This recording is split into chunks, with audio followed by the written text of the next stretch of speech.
This is the Kitsune clan, a group of sword enthusiasts who like cosplay, reenactment, and historical martial arts. If you have similar interests, feel welcomed. We have already looked into disarming an opponent, and we want to further explore these possibilities. Disarming gives us the possibility to control a situation without further injuring the opponent, which can be very advantageous in certain situations. Furthermore, if we think in the direction of shows or plays, disarming is always a fun situation, especially with the softer weapons that you can really toss around quite a bit. With half-sword, we have explored 4 different types of disarms, one for each of the 4 angles of attacking. We have also pointed out that these types of techniques basically come from Hanbo-jitsu or Jo-jitsu, so here we have the same 4 disarms performed with a Jo against a sword. For further communication, we will name these 4 types of disarms. All of them use a fully circular motion for the disarming maneuver, so they are all called circle. There are 2 types of circles, one clockwise, one counterclockwise. The clockwise circles are for historical reasons termed 1, and the counterclockwise ones are termed 2. Further distinction is if the right side of the jaw is used for disarming or the left one. So as in the case here, we have a 1 circle with the right side, so 1 circle right. The naming system is rather simple. It is of course no surprise that the Jo, the Hanmo, and the half-sword give similar results when performing these types of disarms, but we can also perform these motions with a lot of other weapons. As an example here, we have a nagamaki. The nagamaki is a bit unsymmetrical, but still these motions work quite well.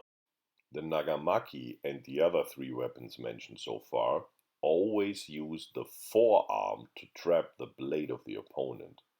With weapons that have prongs, we don't need to use our forearms to trap the blade. Here you see the disarms with our Jumonji-yari-like training weapon that we created from a cosplay trident or pentadent. It has these tiny prongs right next to the main blade, and with this it's possible to trap the blade.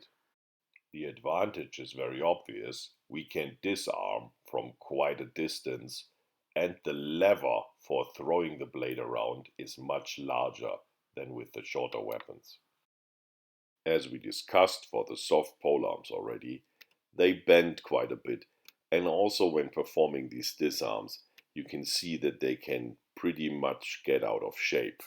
But it still works, so that's fine. Another possibility to perform these disarms without using your own forearm to trap the blade of the opponent is using a second blade. This works very well for all the 4 angles.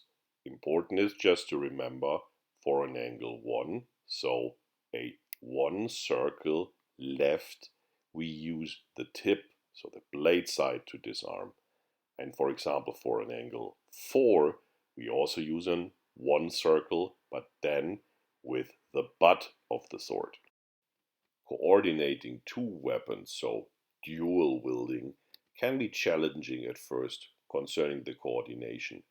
Here it's relatively easy because the left hand, or for lefties the right hand, the prong support that the other hand provides is rather simple. You just have to press and not do a complex motion. Still, it's a good step in this direction, learning to use 2 weapons, one with the right hand, one with the left hand. We will further explore this in the future. Also, as a spoiler, there are of course many more disarms than just the 4 circle types that we have presented here, but these are a good basis from which we can derive the other disarms, so that's just a starting point. When training these disarms, you will recognize that Some of them may be easier for you to perform and others not so. That's totally okay. I have my preferences as well. And after some time, you can perform these stuff with a lot of different weapons easily in free play. So that's the chance to have some fun with disarms. Go training, play around. Hope to see you around next time.